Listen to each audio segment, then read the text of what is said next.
आज का टॉपिक जो है हमारे पास वो हम यहाँ पे डिस्कस कर रहे हैं, वो हमारे पास zero order reaction. Zero order reaction ऐसी रिएक्शन जिसका ऑर्डर हमारे पास ज़ीरो, ऐसी रिएक्शन जिसका ऑर्डर हमारे पास ज़ीरो हो तो उसे हम ज़ीरो ऑर्डर रिएक्शन कहते हैं। मतलब ये concentrations raised power zero equals to zero order reaction. Means अगर हम ज़ीरो ऑर्डर रिएक्शन की बात कर रहे हैं तो मैंने अभी बताया power zero, that means n is equal to zero. वहाँ पे हम लिखते थे कि ए कंसंट्रेशन पावर्स n क्या हमारे पास n है हमारे पास order of reactions, that means n is equal to zero किसके लिए? ज़ीरो ऑर्डर रिएक्शन के लिए। अगर मैं यहाँ पे एक हाइपोथेटिकल रिएक्शन ले रहा हूँ, A gives D, ये हाइपोथेटिकल केमिकल रिएक्शन है जिसका ऑर्डर मान के मैं चाह रहा हूँ कि ये ज़ीरो ऑर्डर रिएक्शन है। अगर मैं इसके लिए T is equal to zero लेता हूँ, किसकी? A की कंसंट्रेशन जो रिएक्टेंट की कंसंट्रेशन है T is equal to zero, that means इसकी कंसंट्रेशन क्या होगी जिसको हम लिखते हैं C0। A की concentration C0 at time T0। B की कंसंट्रेशन क्या होगी? B की कंसंट्रेशन मैं ज़ीरो लेता हूँ। क्यों? वो इसलिए ले रहा हूँ क्योंकि T is equal to zero means at starting point, अभी रिएक्शन हमारे पास स्टार्ट नहीं हुई है, खाली हमारे पास रिएक्टेंट है। जब रिएक्शन स्टार्ट नहीं हो तो प्रोडक्ट हमारे पास नहीं बनेगा, इसीलिए मैंने B की कंसंट्रेशन ज़ीरो ली। अगर मैं इसको टाइम को T लूँ तो यहाँ पे कंसंट्रेशन क्या हो जाएगी? Ct। तो इसी के अकॉर्डिंग B की कंसंट्रेशन मान के मैं चलता हूँ, वो क्या होगी? Bt। यहाँ पे देखें T0 पे concentration C0 and T is equal to T times time, तो कंसंट्रेशन हमारे पास Ct। और यहाँ पे B की देखो, पहले कंसंट्रेशन T0 पे ज़ीरो थी और टाइम जब मैंने चेंज किया T is equal to T लिखा तो यहाँ पे कंसंट्रेशन Bt। और यहाँ पे देख रहे हो कंसंट्रेशन डिक्रीज हो रही है किसके? रिएक्टेंट के केस में, और यहाँ ज़ीरो से Bt क्या हो रही है? इंक्रीज हो रही है। किसकी? B की कंसंट्रेशन। ये क्या है? ये जस्ट जो है ये नंबर है, बाकी कुछ नहीं है, खाली ये नंबर मैंने इससे रिप्रेजेंट किया। अब हमारे पास रेट लॉ जो है, अगर हम रेट लॉ इसका निकालेंगे ज़ीरो ऑर्डर रिएक्शन का, तो हमारे पास दो मेथड्स है रेट लॉ निकालने के लिए। तो एक है हमारे पास नंबर वन जो हमारे पास है डिफरेंशियल रेट लॉ, और दूसरा जो हमारे पास होता है वो होता है रेट लॉ। तो पहले हम differential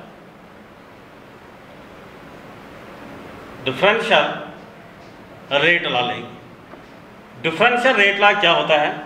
means change in concentration with respect to times. किसका रेट लिखेंगे हम? इसका अगर रेट लिखेंगे R is equal to change in concentration with respect to time, तो साथ में साइन क्या लगेगा? माइनस का। क्यों? हम रेक्टेंट की बात करें, रेक्टेंट डिक्रीज होता है तो रेक्टेंट में हम माइनस यूज करते हैं, तो यहाँ पे भी माइनस करते हैं।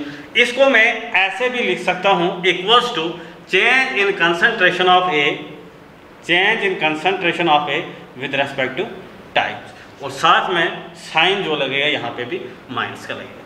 तो ये था, ये जो इक्वेशन मैंने रेट निकाला इस केमिकल रिएक्शन का, किसके बेस पे? Differential rate law. अब अगर हमारे पास रेट लॉ लगाऊंगा मैं, इस केमिकल इक्वेशन को रेट लॉ लगाता हूं मैं, तो रेट क्या है, कैसे निकालते हैं हम? R is equal to K A concentration zero. Means concentration power क्या हमारे पास? ज़ीरो। मैंने N इक्वल्स टू ज़ीरो, यहाँ पे हम लिखते हैं K is equal to A concentration N की जगह क्या लिखा? ज़ीरो ऑर्डर रिएक्शन है तो N की पावर मैंने ज़ीरो लिखी, तो यहाँ पे R इक्वल्स टू K हो जाएगा। वो कैसे होगा? क्योंकि anything raise power zero equals to one, तो यहाँ वन से मल्टीप्लाई ये K आ जाएगा। तो यहाँ पे हमारे पास एक इक्वेशन ये आ गई और ये हमारे पास दूसरी इक्वेशन है।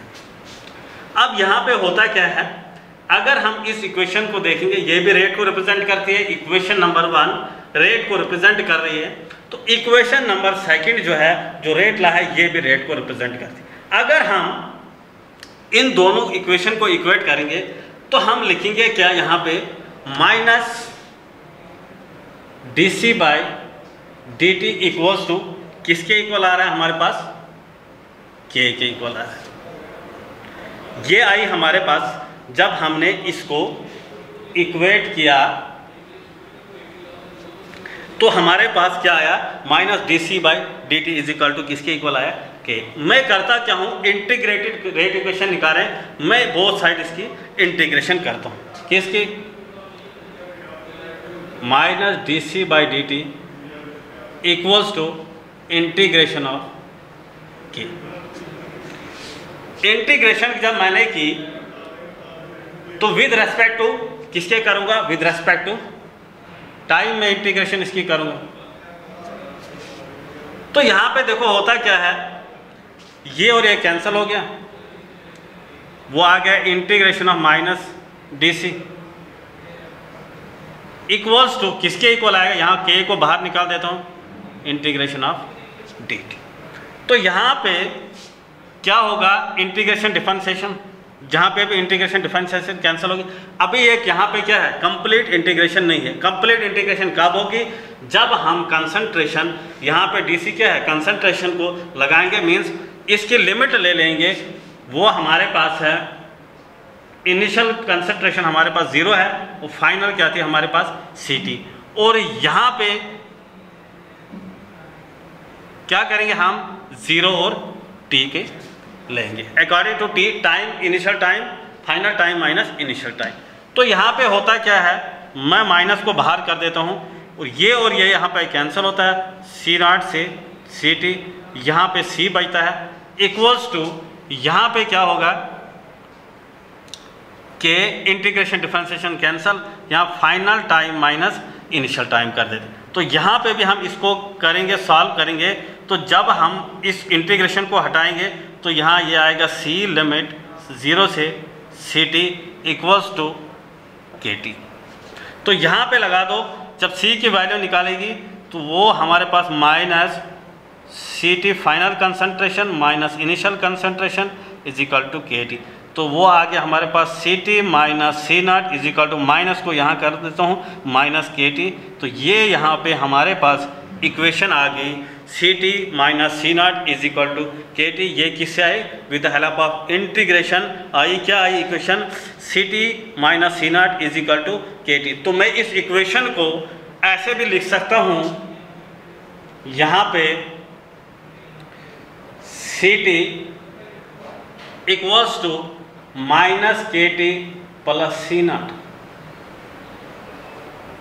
ये इक्वेशन, इसको मैंने लिखा।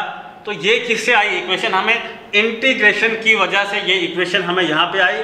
तो इसको हम क्या बोलेंगे, integrated, this is integrated rate law for 0 order reaction.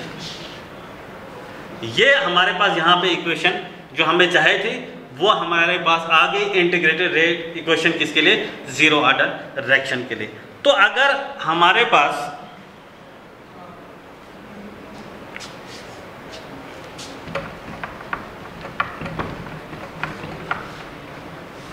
ये इंटीग्रेटेड रेट इक्वेशन आई, हम लेंगे इसको Ct equals to minus Kt plus C0, और हमारे पास ये कौन सी इक्वेशन है, इंटीग्रेटेड, डिफरेंशिएशन खत्म यहाँ पे। अब यहाँ पे हमारे पास ये है इंटीग्रेटेड, इसको लिखेंगे for 0 order reaction, for 0 order reaction integrated equation, integrated rate law. वो हमारे पास क्या है equation, Ct is equal to minus Kt plus C0, और हमारे पास एक लाइन इक्वेशन होती है जिससे हम लिखते हैं y is equal to mx plus C, means कि ये y एक्सिस को C पॉइंट पे काट दी। अगर हम इन दोनों को कंपैरिजन करेंगे, इन दोनों इक्वेशंस को अगर हम कंपैरिजन करेंगे तो यहाँ पे क्या होगा, y एक्सिस पे किसको लेंगे हम, ct को, x एक्सिस पे क्या आएगा हमारे पास, वो टाइम आएगा, और c के अकॉर्डिंग c की कंसंट्रेशन हमारे पास क्या आएगी, वो c0 आएगी, और m जो है वो स्लोप है वो क्या आएगा, -k। तो ये हमारे पास यहाँ पर टेबल आ गया, ये टेबल बनाया हमने। x एक्सिस के अकॉर्डिंग ct आएगा, y एक्सिस के सामने ct, और x एक्सिस पे क्या आएगा, टाइम आएगा। c क्या हमारे पास कंसंट्रेशन है, इनिशियल कंसंट्रेशन, और m जो है वो हमारे पास स्लोप है। अगर किसी भी रिएक्शन का, किसी भी जीरो ऑर्डर रिएक्शन का ग्राफ प्लॉट करना होगा, किसी भी जीरो ऑर्डर रिएक्शन का हमने ग्राफ प्लॉट करना होगा, तो हम ग्राफ कैसे प्लॉट करेंगे। अगर मान के चलेंगे ये हमारे पास x एक्सिस, और x एक्सिस पे क्या लेना है हमने, टाइम, और ये हमारे पास y एक्सिस, यहाँ पे क्या लेना है, फाइनल कंसंट्रेशन। मीन्स कि हमने पहले पढ़ा था t = 0, जब रिएक्शन स्टार्ट हुई थी तो कंसंट्रेशन हमारे पास क्या थे, C0। मीन्स कि यहाँ पे हम कंसंट्रेशन ये ले रहे हैं C0। अब हमारे पास होता क्या है, रिएक्टेंट की कंसंट्रेशन क्या होती है, डिक्रीज होती है, और स्लोप क्या है हमारे पास, -k है। इसका मतलब यहाँ पे क्या होगा, जो ग्राफ होगा वो माइनस में नीचे आएगा, डाउन में आएगा। तो यहाँ इस तरफ से ये ग्राफ है, यहाँ पे एक पॉइंट है जिसको ये काटेगा, जहाँ पे टाइम t है, और C0 क्या है, यहाँ पे इनिशियल कंसंट्रेशन है, किस पे, t = 0 पे।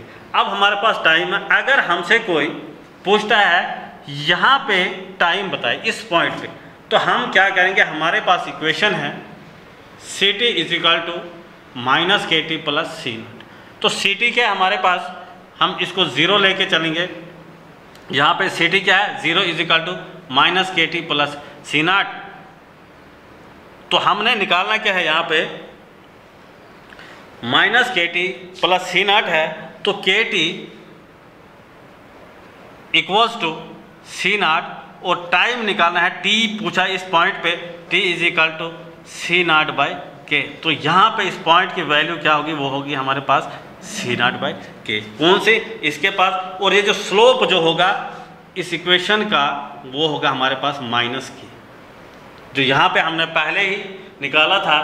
y एक्सिस पे ct, और x एक्सिस पे हमारे पास टाइम होगा, c क्या है हमारे पास, इनिशियल कंसंट्रेशन, m क्या है, स्लोप। और इसका जो ग्राफ हमने बनाया, तो यहाँ पे हमने जब t0 रिएक्शन हमारे पास स्टार्ट थी, तो t = 0 मैंने पहले ही बताया था यहाँ पे, तो कंसंट्रेशन C0 होगी वहाँ पे, और स्लोप जो था इसका हमारे पास माइनस में आ रहा है। इसका मतलब रिएक्टेंट क्या हो रहा है, डिक्रीज हो रहा है। तो स्लोप जो है वो ऐसे स्ट्रेट लाइन ग्राफ आएगा हमारे पास यहाँ पे। तो इस पॉइंट पे जहाँ पे x एक्सिस को ये काट रहा था, इस पॉइंट पे अगर वैल्यू हमें पूछेंगे निकालने के लिए, तो हमने क्या करना है, वहाँ पे हमारे पास इंटीग्रेटेड इक्वेशन है ct = -kt + C0।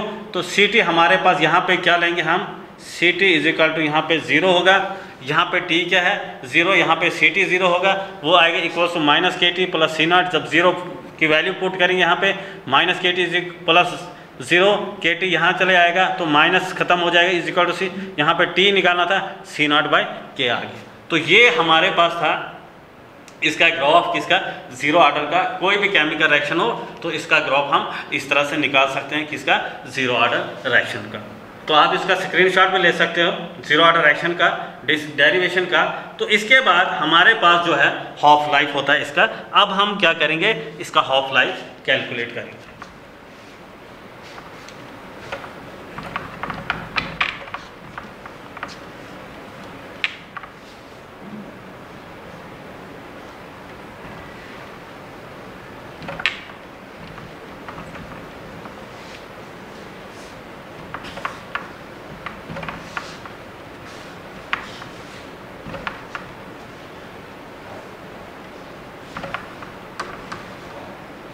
अब हमारे पास है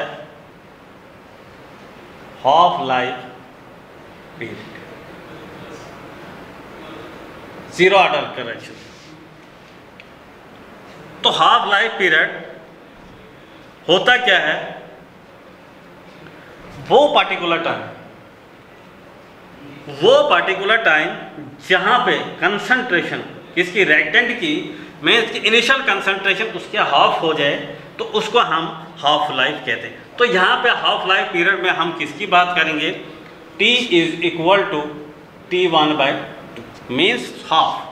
अगर हमारे पास हमने पहले पढ़ा है T इज इक्वल टू 0, तो इसका मतलब T अगर हमारे पास 0 है तो हमें ये पता है Ct is equal to C0। Final concentration initial concentration के इक्वल होगी। अगर हम टाइम T लेंगे तो यहाँ पे Ct इज इक्वल टू किसके इक्वल आएगा, C0/2। तो इसी वैल्यू को हम सब्स्टिट्यूट करेंगे, जो इंटीग्रेटेड इक्वेशन थी हमारे पास Ct is equal to -kT plus क्या था हमारे पास C0। तो इसको इसमें सब्स्टिट्यूट करेंगे। Ct क्या है हमारे पास C0/2 equals to -k, time क्या है हमारे पास T1/2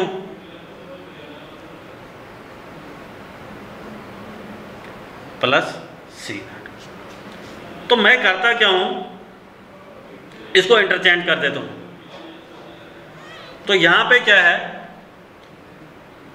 कि T1/2 C0 माइनस C0/2।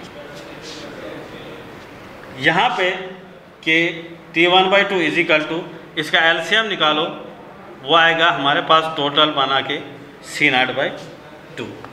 तो यहाँ पे हमने T1/2 निकालना, हाफ टाइम निकालना है, वो आएगा C0/2 के। तो यहाँ पे हाफ लाइफ पीरियड जो निकला हमारे पास C0/2 के। तो T1/2 क्या है, हाफ टाइम है। C0 क्या है, इनिशियल कंसंट्रेशन, और T/2 के। अब हमारे पास T1 पे हाफ लाइफ पीरियड क्या, हम यहाँ से क्या पता चला, हमारी इक्वेशन से हमें ये मालूम हुआ यहाँ से कि half life period of zero order reaction is directly proportional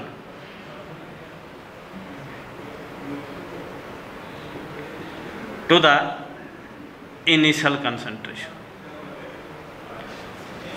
half life period किसके प्रोपोर्शनल है, directly proportional to the initial concentration. किसके केस में, जीरो ऑर्डर रिएक्शन के केस में। जो हमने हाफ लाइफ पीरियड निकाला हमने तो हमने क्या लिया, T is equal to T1/2, जहाँ पे रिएक्टेंट की मीन्स इनिशियल रिएक्टेंट की कंसंट्रेशन क्या हो जाएगी, हाफ हो जाएगी। T is equal to 0, Ct किसके इक्वल C0। अगर T हम हाफ लेंगे, इसका मतलब Ct किसके C0 इनिशियल कंसंट्रेशन क्या हो जाएगी, यहाँ पे C0/2 हो जाएगी। तो ये इंटीग्रेटेड इक्वेशन रेटा इक्वेशन थी हमारे पास, Ct is equal to -kT plus C0। ये हमने प्रूव की पहले आई हमारे पास। तो उसके बाद हमने C0/2 इसमें सब्स्टिट्यूट कर दी वैल्यू C0/2 लगा यहाँ पे equals to -kT multiply T क्या है half time T1/2 plus C0। तो K इस इक्वेशन को मैंने पूरा यहाँ से लाया, ये माइनस है तो प्लस हो जाएगी यहाँ पे K T1/2 equals to C0। तो इसको मैं माइनस कर दिया, इस साइड ले गया इक्वेशन C0/2। यहाँ पे एलसीएम निकाला इसका, तो यहाँ पे एलसीएम 2 आएगा, वो 2 C0 माइनस C0, 2 C0 में से वो क्या आएगा C0/2। इसलिए मैंने यहाँ पे ये डायरेक्ट लिखा था C0/2। तो K T1/2 इक्वल C0/2। तो हाफ टाइम हमने निकाला था, हाफ लाइफ निकाल रहे थे, T1/2 is equal to C0/2 के। इसलिए मैंने बताया था हाफ लाइफ पीरियड में T is equal to T1/2 हम कैलकुलेट करेंगे यहाँ पे। तो हमारे पास T1/2 किसके इक्वल है, C0/2 के। यहाँ से इस इक्वेशन से हमें क्या पता चला, हाफ लाइफ पीरियड जो है of zero order is directly proportional to the initial concentration. तो ये था हमारे पास जीरो ऑर्डर। अब हम कुछ एग्जाम्पल पढ़ेंगे, एग्जाम्पल किसकी, जो जीरो ऑर्डर रिएक्शंस की है। तो यहाँ पे लिखता हूँ मैं example of zero order reactions. Number 1 example हमारे पास है, हम लिखते हैं जीरो ऑर्डर रिएक्शन में कौन से। पहली जो है वो हमारे पास है फोटोकेमिकल रिएक्शन। ये याद रखना आप, फोटोकेमिकल रिएक्शन बहुत इंपॉर्टेंट है, photochemical reaction. Photochemical reaction means जिन रिएक्शंस में सनलाइट की ज़रूरत पड़ती है, मीन्स जो रिएक्शन किसके प्रेजेंस में चलेंगे, सनलाइट की। मीन्स मैं कोई रिएक्शन लेता हूँ जैसे A+B, अगर यहाँ पे H लिखा होगा दैट मीन्स E = H, तो आप समझ जाना ये कौन सी रिएक्शन है, ये हमारे पास क्या है, फोटोकेमिकल रिएक्शन। फोटोकेमिकल रिएक्शन किसके प्रेजेंस इन चलेंगे, सनलाइट की प्रेजेंस में। और दूसरी थी हमारे पास बहुत ही important, decomposition of HI in presence of gold. Gold की प्रेजेंस में decomposition of HI on the surface of gold, decomposition of HI on the surface of gold. तो यहाँ पे क्या बनेगा हमें प्रोडक्ट, हाइड्रोजन और आयोडाइड। और तीसरी जो थी हमारे पास decomposition of ammonia, D is decomposition of ammonia. ये किसके सरफेस पे, on the surface of platinum. Means जब हमने पढ़ा था पीछे भी, अमोनिया की डिकम्पोजिशन होती है तो वहाँ कौन सी गैस मिलती है, नाइट्रोजन और हाइड्रोजन गैस। ये थे हमारे पास कुछ एग्जांपल्स थे हमारे पास फोटोकेमिकल रिएक्शन। जो पहले एग्जांपल थी किसकी, जीरो ऑर्डर रिएक्शन की, जो किसकी प्रेजेंस में चलती है, जहाँ पे सनलाइट की ज़रूरत होती है। दूसरी मैंने बताया decomposition of hydrogen iodide on the surface of gold, means ये भी जीरो ऑर्डर रिएक्शन है। और तीसरी एग्जाम्पल मैंने बताया decomposition of ammonia on the surface of platinum. ये तीसरी रिएक्शन थी हमारे किसकी, जीरो ऑर्डर रिएक्शन की, जहाँ पे जब हम अमोनिया की डिकम्पोजिशन करते हैं वहाँ हमें दो गैसें मिलती है, एक नाइट्रोजन और हाइड्रोजन मिलती है। तो ये था हमारे पास आज का टॉपिक, जीरो ऑर्डर रिएक्शन। तो जीरो ऑर्डर रिएक्शन को हमने इंटीग्रेटेड रेट लॉ पढ़ा उसके लिए। तो हमारे पास वहाँ पे इक्वेशन एक आई थी, CT = -KT + C0। फिर हमने उसका ग्राफ ड्रॉ किया। कोई भी जीरो ऑर्डर रिएक्शन होगी जिसका हम ग्राफ ड्रॉ कर सकते हैं, तो ग्राफ हमने ड्रॉ किया, उसका स्लोप जो आया था वो आया सीधा स्ट्रेट लाइन आया, और रेक्टेंट क्या था, स्लोप क्या था -K, और वो डिक्रीज हो रहा था वहाँ पे। तो वो हमने स्लोप देखा। उसके बाद हमने हाफ लाइफ पीरियड पढ़ा। हाफ लाइफ पीरियड हमने निकाला। हाफ लाइफ पीरियड क्या था हमारे पास, C0/2K। ये बहुत इंपॉर्टेंट है हाफ लाइफ पीरियड। एक तो इंटीग्रेटेड रेट इक्वेशन हमारे पास यहाँ पे आई, CT = -KT + C0। दूसरी बात आपने याद रखना है, half life period T1/2 = C0/2K। ये जो इक्वेशन है बहुत ही इंपॉर्टेंट है, इन पे एग्जाम में क्वेश्चन भी आते हैं, और एग्जामिनेशन पॉइंट ऑफ व्यू से भी ये बहुत इंपॉर्टेंट है। जीरो ऑर्डर, इसका इंटीग्रेटेड रेट इक्वेशन आपको पूछ सकते हैं एग्जाम में, या हाफ लाइफ पीरियड पूछ सकते हैं। किसका, जीरो ऑर्डर रिएक्शन का हाफ लाइफ कैसे निकालते हैं हम, तो वो मैंने आपको यहाँ पे कैलकुलेशन की, यहाँ पे हाफ लाइफ पीरियड की, इसको कैसे हम कैलकुलेट करते हैं वो भी बताया मैंने आपको। और दो important equation, CT = -KT + C0, ये जीरो ऑर्डर रिएक्शन की इंटीग्रेटेड रेट इक्वेशन थी, इसको आपने याद रखना है।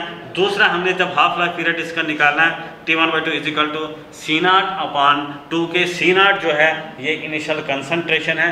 जब भी मैं हाइपोथेटिकल रिएक्शन मैंने आपको बताया था, A gives B, अभी मैंने बताया था जब time T = 0 mean starting point, तो यहाँ पे हम कंसंट्रेशन C0 ले रहे थे। और जब मैंने T चेंज किया था T, तो यहाँ पे कंसंट्रेशन CT हो गया था। यहाँ पे मैंने बताया यहाँ पे कंसंट्रेशन क्या होगी हमारे पास 0, क्यों, अभी रिएक्शन स्टार्ट ही नहीं हुई, मगर रिएक्टेंट हमारे पास था, इसीलिए मैंने C0 लिया एट टाइम Z, उसकी कंसंट्रेशन A की। B, अब जब रिएक्शन स्टार्ट नहीं तो प्रोडक्ट नहीं बनेगा, तो वहाँ पे मैंने लिया था B। ये जस्ट नंबर थे इसको रिप्रेजेंट करने के लिए, it is just a number, nothing else. जो मैंने यहाँ पे लिखे थे पहले, तो T = CT, यहाँ पे मैंने लिया था BT, तो ये जस्ट नंबर थे, नथिंग एल्स। तो उसको बाद में हमने रेट लॉ से कैलकुलेट किया, तो हमारे पास एक CT = -KT + C0 एक इक्वेशन, यह है इंटीग्रेटेड इक्वेशन। और हाफ लाइफ निकाला हमने जीरो ऑर्डर रिएक्शन का C0/2K। C0 क्या थी हमारे पास यहाँ पे, इसीलिए मैंने ये लिखा, C0 क्या थी हमारे पास, इनिशियल कंसंट्रेशन और डिवाइड किया हमने इसको 2 के, ये हमें इक्वेशन निकली किसकी, हाफ लाइफ की। और उसके बाद मैंने बताया जीरो ऑर्डर रिएक्शन, ये भी इंपॉर्टेंट है हमारे पास जीरो ऑर्डर रिएक्शंस की कुछ एग्जांपल्स थे हमारे पास, ये भी बहुत ज़्यादा इंपॉर्टेंट है, बहुत ज़्यादा इंपॉर्टेंट है एग्जामिनेशन पॉइंट ऑफ व्यू से। यहाँ पे मैंने बताया एक तो फोटोकेमिकल रिएक्शन होगी जो सनलाइट की प्रेजेंस में चलती है, जहाँ पे मैंने लिखा HV E=HV, जहाँ पे भी लिखा होगा या फोटोकेमिकल रिएक्शन जो सनलाइट के प्रेजेंस में, वो हमारे पास एग्जांपल बनती है किसकी, जीरो ऑर्डर रिएक्शन की। एंड अगर कहीं भी लिखा होगा एग्जाम में decomposition HI on the surface of good, that is also an example of zero order reaction. And decomposition of ammonia जो है on the surface of platinum, तो ये भी जीरो ऑर्डर रिएक्शन की एग्जांपल है। तो अमोनिया की डिकम्पोजिशन जब हम करते हैं वहाँ पे नाइट्रोजन और हाइड्रोजन गैस लिबरेट होती है, तो 2 गैसें हमें वहाँ मिलती है, एक नाइट्रोजन एक हाइड्रोजन। थैंक यू, ये आज का लेक्चर था हमारे पास जीरो ऑर्डर रिएक्शन।